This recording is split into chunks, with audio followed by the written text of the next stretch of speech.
In this episode, we're going to discuss seller financing and in particular, seller note. Now we're going to talk about the pros and cons for the buyer and the seller in addition to the lender when a lender is involved. So if you're thinking about buying or selling, stick around because I think you'll find this episode fairly informative.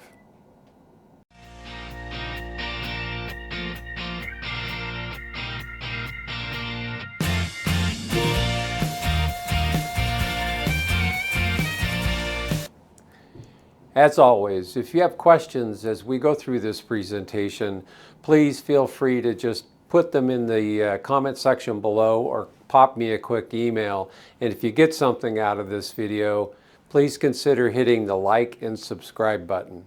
So with that, let's talk about the buyer's pros and cons for using a seller note in a transaction. First and foremost, if they're using any type of lending, SBA is a great example, it will help the buyer increase their ability to secure financing. One, there's less risk to obviously the lender, and two, they may place the note on a standby, which means you can't receive any payments for the first 12 to 36 months. And by doing that, that allows the buyer more purchasing power and qualify for additional funds. So it may be able to raise that price. And it's called a standby.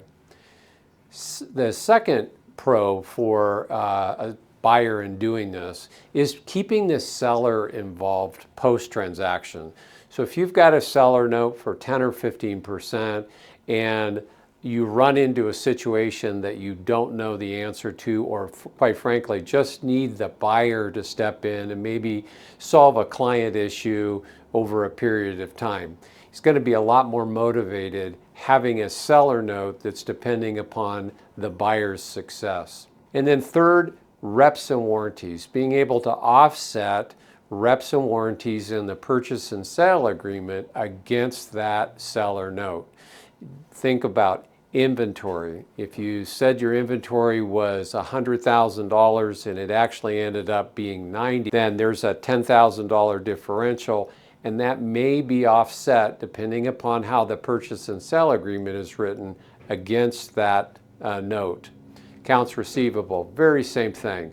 Your accounts receivable, you've got $100,000 and let's say $20,000 turns out to be bad debt. Well, again, a well-written purchase and sale agreement may offset this against a seller note. Unknown trailing liabilities in a transaction, against offset. And then finally, working capital purchase price adjustment. And I've done a couple videos on this, but that may be offset against a seller note rather than cash from the seller coming back into the transaction. So pros and cons for the buyer: increased ability to secure financing, keeping the seller involved in the transaction, offsetting reps and warranties, and the offset against a purchase price adjustment due to working capital. Pros and cons for the seller in holding a seller note. Now let's assume, for example, that you sold your business for $1 million and you took a $200,000 seller note over a 10-year period.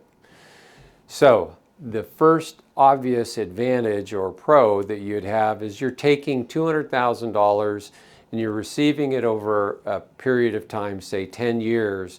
And during that period of time, you'll probably have a lower tax rate than if you took it at all cash at closing. You're also able to earn an interest rate, and current interest rates are between 8 and 5% on transactions that I'm seeing come across my desk.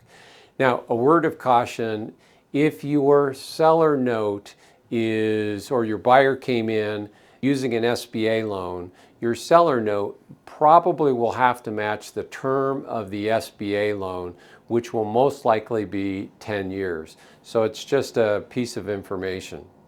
You'll also have to subordinate your seller note to the SBA loan.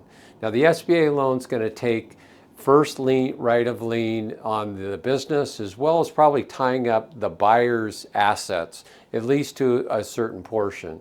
So you've got to understand that by taking a seller note, even though you may file what we call a UCC filing or a lien on the business, it will be in second position behind SBA, and there's not going to probably be a lot of collateral really there to guarantee that loan. So it's both a pro and a con. Now the seller note, as far as if you want to take a look at using that versus an escrow holdback. So in some transactions I've seen where there's maybe no seller note involved, they may hold back $100,000 to offset some of the unknown liabilities, reps and warranties.